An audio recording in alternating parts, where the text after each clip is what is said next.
Hello, chào các bạn. Hôm nay mình đi xuống công trình để mà khảo sát một vài vết nứt, vách bao tường hầm. Thì những vết nứt này á, là những vết nứt mà nước nó thấm xuyên vách. Ở đây cái biện pháp đổ bê tông của dự án mình đang làm đó là xung quanh sẽ khoan cột vây để mà làm tường chắn. Rồi sau đó là mình sẽ đóng thép và đổ tường vây, tường bao quanh, tường vách hầm, tường bao. Ở đây mình lớp trong thì mình sẽ dùng bạt ni lông để mà lót và ngăn lại giữa các mặt ngăn các water stop. Rồi ở đây mình sẽ đi khảo sát cùng các bạn, đi khảo sát những cái vết nứt lõi trong cái quá trình mà đổ bê tông. Các bạn có thể thấy là những cái vết rỗ ở trên bê tông trên vách nhiều. Ở đây là một vết nứt thì đã được trám lại với vữa không có ngót rồi, nhưng mà các bạn thấy dưới chân là tại vì cái mặt nước ngầm ở đây nó nằm ở cao độ đó là âm 1.5 m, nên là cái đa phần thì những cái vết bị xuyên nước thấm qua thì ở trong vách ảnh hưởng đến mặt nước ngầm.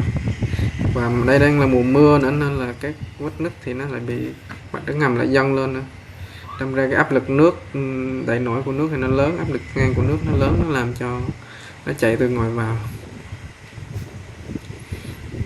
Đây các bạn có thấy một vết nứt khác, đó là nó xuyên còn nhiều hơn nửa vách ha. Vách mình thì có cao độ khoảng là 4 m, gần 4 m, 3,4 m. Đây là một vết nứt. Đây dù đã trám vữa nhưng mà vữa không có ngót, nhưng mà các bạn có thể thấy là nước nó thấm, nó mang cái lượng phù sa từ bên cái lượng mà tạp chất là từ bên ngoài vách theo vào, thì nó làm bị ố trắng luôn cả một cái đường vách. Đây là một vết nứt khác nữa. Vết nứt này thì nó thấm ở ngay trong vách, nó thấm rất là nhiều và nó cũng chảy ra, nó đóng lại thành giống như là thạch cao vậy đó, giống như là ở động Phong Nha Kẻ Bàng mà. Nhìn những cái nó rất là cứng. Đây, vết nứt này cũng khá to và nó sẽ phát triển dần. Hiện tại thì bên bộ phận QC thì đang kiểm tra cái quá trình phát triển của vết nứt này. Đây là một vết nứt. Các bạn thấy đây là một vết nứt thì nó lại chảy ở đoạn trên của vách, đoạn trên của vách ha. Hiện tại thì mình đang khảo sát để mà có cái biện pháp xử lý với những cái vết nứt thấm này, thấm nước. Còn những vết nứt mà chưa thấm nước thì mình phải cứ để nó phát triển thôi. Khi nào mà cái tải trọng của công trình nó đã đủ tải trọng, đủ số tầng thì lúc đó mình mới bắt đầu xử lý sau. Khi mà nó đã đạt được cái độ nứt của nó thì mình xử lý. Đây là một vết nứt thấm nước rất nặng. Các bạn có thể thấy nó thấm nước gần cả nửa của cái vách rồi. Dù đã trét vữa nhưng mà không ăn thua, tại vì mình đang chống thấm ngược mà mình đang trét vữa ngược thế này thì đâu ăn thua. Không thể nào mà nước nó không thể cản được nước nó xuyên qua được. Đây vết nứt màu vàng, màu trắng. Rồi một vết nứt ngay dưới chân vách khác thấm nước. Mình thống kê thì khá nhiều vết nứt ở xung quanh tường, một đoạn tường ha.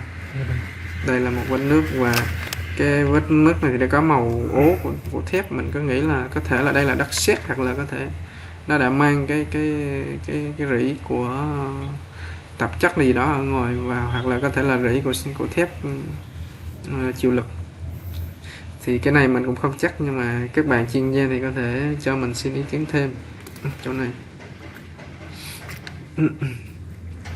Rồi đi dọc một vòng thì nó khá là nhiều. Cái đoạn vách mình thì nó đang dài, nó khoảng hơn 100 mét. Đoạn vách mình đang đổ thì hơn 100 mét.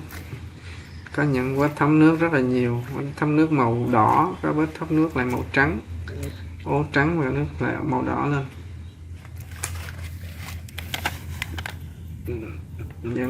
Và cái lõi ngay cả nó thấm ở dưới chân, đa số là nó sẽ bị dưới chân vách bị nhiều và nó kết tụ lại giống như là rất là cứng, giống như thạch cao vậy các bạn.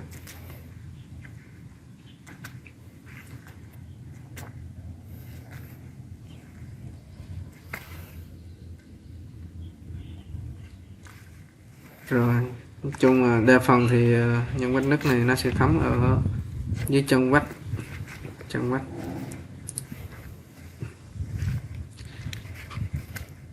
Trời.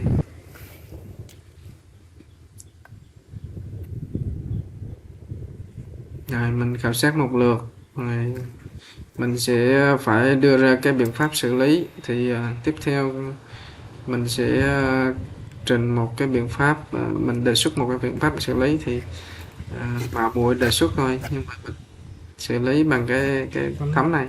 Chứ nếu mà mình không xử lý thì cái vết nước này nó sẽ làm hư cả rỉ sét cả thép và chịu lực, rất là nguy hiểm. Mình bắt buộc phải xử lý sớm những cái vết nứt thấm nước này. Rồi tiếp theo thì xin mời các bạn đến với cái phần mình sẽ xử lý vết nước ha.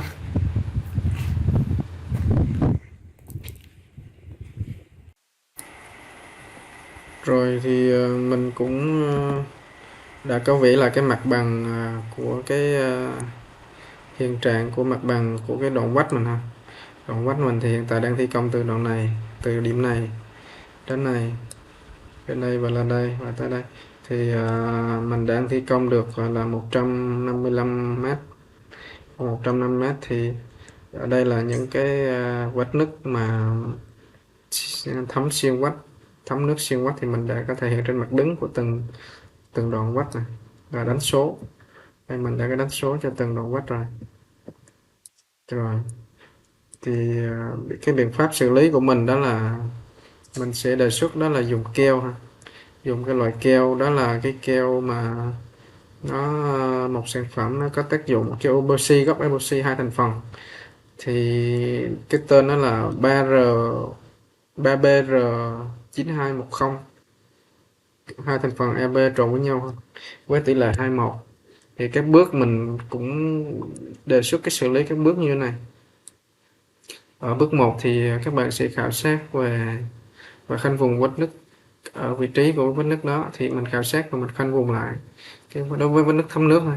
Thứ hai nữa là mình phải vệ sinh sạch, chà sạch hết những cái kết tủa mà xung quanh cái vết nứt này kia, và làm sạch cả những cái bụi tạp chất bên trong cái khe nứt. Đối với những khe nứt lớn thì phải làm sạch bên trong khe nứt luôn ha. Rồi thứ ba thì mình sẽ dùng mũi khoan và mình sẽ khoan tạo lỗ dọc hai bên của cái vết nứt. Thì mình sẽ khoan một góc là 145 độ. Ở đây là cái vết nứt, cái vách mình đang dày 300 nên mình sẽ là chọn cái mũi khoan nó có chiều dài khoảng chọn mũi khoan thì nó có chiều dài khoảng hơn mình khoan một đoạn khoảng hơn 15 phân ha. Thì mình sẽ khoan góc xuyên dọc theo hai bên, dọc theo cái vết nứt này. Thì mỗi cái vị lỗ khoan thì mình sẽ cách nhau tầm khoảng 20 phân, và mình sẽ khoan hai phương luôn ha. Mình sẽ khoan hai phương dọc theo cái vết nứt luôn, chết góc 40 độ. Làm mình khoan làm sao một chuỗi, khoan làm sao để mà cái điểm cuối của cái mũi khoan nó sẽ đi vào ngay tâm của cái trọng tâm của cái vết nứt, trọng tâm của cái vách luôn đó ha, để mà khi mình bơm keo nó sẽ đạt hiệu suất tối đa. Rồi tiếp theo thì mình lại vệ sinh thôi. Mình lại mình vệ sinh cái mũi lưỡi khoan đó bằng máy phun xịt thôi, phun xịt cho sạch hết cái bụi của trong mũi khoan, trong lưỡi khoan đó. Rồi tiếp theo thì mình sẽ dùng cái kim bơm áp lực ha, kim bơm áp lực BBU epoxy, với mình đang chọn là vì cái vách mình dày 300 nên mình sẽ chọn cái kim bơm là A25 và đặt vào trong những cái lỗ khoan và mình sẽ khóa đầu lại, đặt và bắt đầu mình vặn bu lông trên đầu của kim bơm để khóa lại ha. Rồi tiếp đó thì mình sẽ trộn cái hai thành phần của cái keo này, cái keo epoxy 3BR9210 này với tỷ lệ 2:1. Thì ngoài thị trường nó đang bán cái keo này là nó với tỷ lệ là 10 kg, cái combo nó là 10 kg và 5 kg, A10 và B5. Thì khi mình trộn hai thành phần với tỷ lệ 2:1 thì nó sẽ như vậy. Mình tính toán sao cái hàm lượng trộn vừa đủ để mà không bị thừa, và tiếp tục là mình sẽ đặt vào trong cái máy bơm, dùng máy bơm bơm cao, máy bơm áp lực ha, rồi đặt vào đầu kim bơm để mà bơm thôi. Mình bơm nó khi nào mà nó tràn ra cái dung dịch epoxy này mà nó tràn ra ngoài mặt á, tràn ra đầy lên láng ngoài mặt thì mình sẽ dừng và tiếp tục là mình sẽ bơm đến những cái mũi khoan tiếp theo, những cái kim bơm tiếp theo. Rồi sau khi mà mình bơm thì mình sẽ chờ nó khô và cắt tỉa nó thôi ha, cắt tỉa đầu kim bơm và mài nhẵn, rồi sau đó trám vữa bằng không cân ngót lại cho cái bề làm phẳng bề mặt. Những cái lưu ý của mình đó là không thi công khi trời mưa, đặc biệt thì trời mưa thì nó sẽ không có đảm bảo về cái hóa chất của mình nó hoạt động tốt, keo epoxy này hoạt động tốt. Và cái dụng cụ an toàn thì tất nhiên mình phải đảm bảo an toàn rồi ha. Rồi sau này mình sẽ show cho bạn về cái thông số kỹ thuật của cái loại keo 3B epoxy 3BR9210 này. Thì nó sẽ có những cái đặc tính là hai thành phần, vật liệu đông cứng và không có co ngót. Nó hay cái là nó không có bị co ngót ha, trở nên rất cứng và có cường độ đặc chắc. Rồi cái này thì nó thích hợp để mà sử dụng chống thấm trong cái môi trường mà bị ẩm bởi nước và ngập nước ha, nó rất là phù hợp để mà chống thấm, để mà chống thấm nước vào môi trường này. Cái sản phẩm này thì nó sẽ có hai thành phần như này, các bạn có thể thấy là nó sẽ có hai thành phần, hai cái hộp màu xanh và xanh blue và xanh green như này. Rồi nó là được sản xuất của hãng 3B nha, Waterproof nha. Rồi tiếp tục là những cái ưu điểm của nó. Mình nói là ưu điểm thì khả năng là nó có khả năng thẩm thấu nè, kháng hóa chất theo cái nhà sản xuất đề ra ha, không co ngót, cường độ cơ học và cường độ kết dính cao nè, chịu va đập chịu mài mòn tốt nè. Thời gian thi công thì mình lưu ý là thời gian thi công là trong vòng 30 phút nha. Khi mình bơm thì mình trộn và bơm trong vòng 30 phút thôi, để lâu thì nó sẽ bị đông cứng lại. Cái màu sắc của cái loại này thì nó sẽ có màu vàng nhạt nha các bạn. Khi mà mình trộn thành phần này có màu vàng nhạt. Thời gian khô ban đầu thì từ 30 đến 60 phút. Đông cứng sau 24 giờ. Có nghĩa 24 giờ sau thì các bạn có thể cắt tỉa kim bơm và mình mài nhẵn và trám vừa cho làm đẹp bề mặt rồi. Rồi sau đó thì còn cái cường độ mà để mà test mẫu thì nó cũng đặt khoảng là 28 ngày. Rồi có tỷ trọng thì 1,098 kg trên 1 lít, gần gần hơn nước một xíu. Độ bền keo Đức thì được là 45,4 MPa. Rồi độ giãn dài thì 2,8%. Cường độ kết dính thì nó 2 ngày, sau 2 ngày thì được 18,7 và sau 14 ngày, có nghĩa là cái sự phát triển về cái cường độ kết dính của nó rất là nhanh ha. 2 ngày nó đã đạt là 18,7 rồi, nhưng 14 ngày sau nó chỉ có 20 thôi.